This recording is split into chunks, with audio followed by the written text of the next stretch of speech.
Hi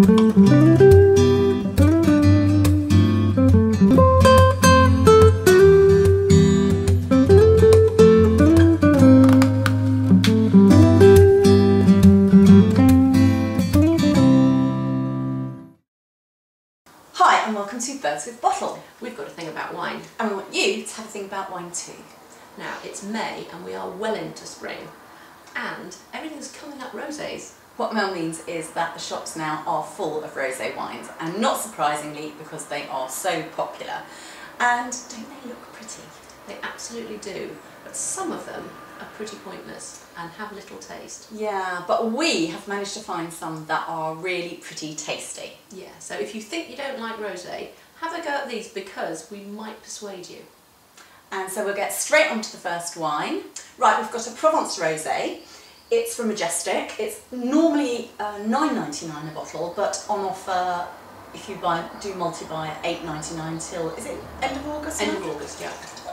And it's called Commanderie de Parasol from the Côte de Provence, 2010 vintage. And what a lovely colour it is. Lovely colour. This is made from Syrah, Grenache, Cinsault and Mourvèdre, which are the typical south of France grapes. I expect it's got a beautiful smell. There's just a hint of strawberry, isn't there? Just the tiniest. Very attractive nose though.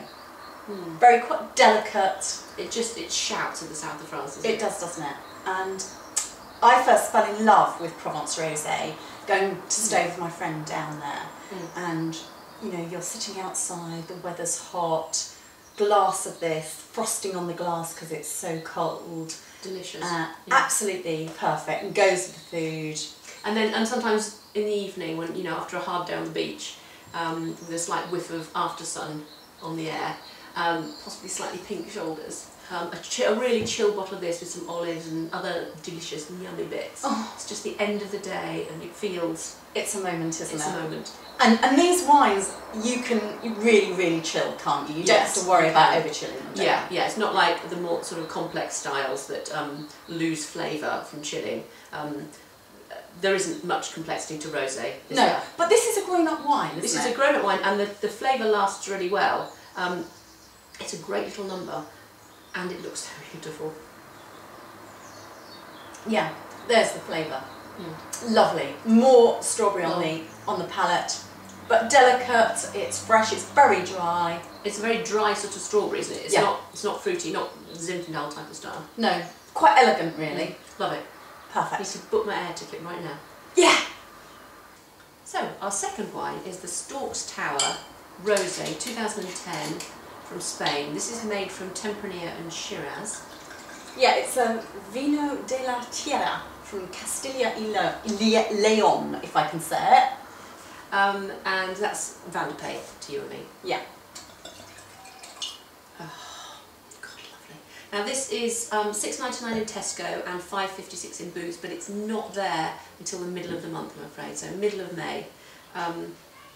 Lovely. Now, Storks Tower, I don't know if you've been to this sort of top left-hand corner of Spain, there are a lot of storks and they tend to nest up on high things like telegraph poles or towers. So there's a lovely little black and white picture of some storks nesting on a tower. Aww. Yeah. I'll tell you what, there's lots on the nose here. There's a lot more, isn't there? Real red fruit. Yeah, sort of red currant and cranberry. Very, very inviting. And a very inviting colour, isn't it? Yes. Yeah, it's really quite intense. In fact, it's quite like your nails, Mel. Matches very well. I've got wine to match my nails. How girly! How lovely. Might slightly exclude the men though. I think what do men like that's that colour? How about Alfa Romeo Red? Oh, perfect. Absolutely. And of course, this is the sort of wine that's going to go with all those Spanish foods, isn't it? Yeah, absolutely. And particularly all the ones that are going to have the same sort of colours, that's going to look really good on your table. Yeah, things like, you know, chorizo. Yeah, absolutely. Patatas bravas. Yeah. Gambas in garlic. Yeah. Which is, I think, in Spanish, al ajillo. That'll be that on your menu. Okay. Yeah, I mean, how cool would that be? Oh gosh. I know. I'm starting to feel hungry. We've got 2 more wines to taste and then we'll think about some lunch. Right, we're still in Spain for our third wine. We've got Castillo de Tafalla, 2010 vintage. It's from nakedwines.com. It's $6.99 a bottle. Yeah. Now this is made from Garnacha, which is the French Grenache. It's from Navarra, which is a good rosé region, isn't it? Yes, it is. Yeah. More sort of top right-hand corner than top left. And another intense colour here, isn't it? Yeah, absolutely. Now it's 2010, and you do want to be drinking your rosé young, don't you? Yes, you do. In fact, my little tip is always, if you go into the shops and supermarkets, they often have 2 vintages on the shelves. Yeah. So always look for the younger one and pick that, because you want this fresh, you want this young. Yeah, absolutely. There's an enormous amount of smell on this. Really sweet cherry, just a much bigger wine, isn't it? Yeah, I don't want to use the word rich because it's not a rich one, but it's richer than the last rosé, Fruity, isn't it? there's more weight. It's just got more welly. Yeah. We're in Spain. Should we be saying espadrilles? Oh, is that a bit ridiculous? This wine has more espadrilles. More espadrilles than the previous one. You measure Spanish wine with little espadrilles on the label. Yeah. No, it is perceived as a girl's wine.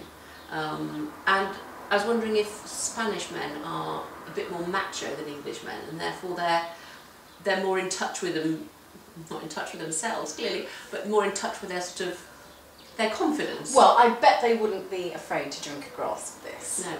And actually English men shouldn't be afraid to be in touch with their feminine side. There's something very attractive in a man who'll wear a pink shirt or drink rosé or, you know, look after the kids. It's just sort of, it's the new man, and I think it's the way to go. Or would that be hombre nuevo? We're all after an hombre nuevo. Yeah. Lovely wine. So, for our last wine, we're going to South Africa for Rosalind. It's a painted wolf wine. It's 2010 vintage, and it's from the Wine Society, and it's $6.95 a bottle. Yes, and this is a Pinotage rosé. Yeah. Now, we tasted this together. We were at the Wine Society tasting, and we sort of got to the rosé table. To be fair, there was only one rosé. We got to the place just together and absolutely loved this. Yeah. And then I discovered after we'd loved it that it's made by the sister of my friend Mimi, Ros, who's moved out to she's English, but she's moved out to South Africa, and she's making it. And she also painted the little wolf on the label, which is very sweet. And it looks like my Rora. That's my deer hound. When she was a puppy, she looked a little bit like that, but maybe with smaller ears. Yeah. Cute. It's quite a pale colour, actually. Yeah, it is. Yeah, but it's got a lovely nose. Very attractive. Mm. Yeah, really inviting. Yeah.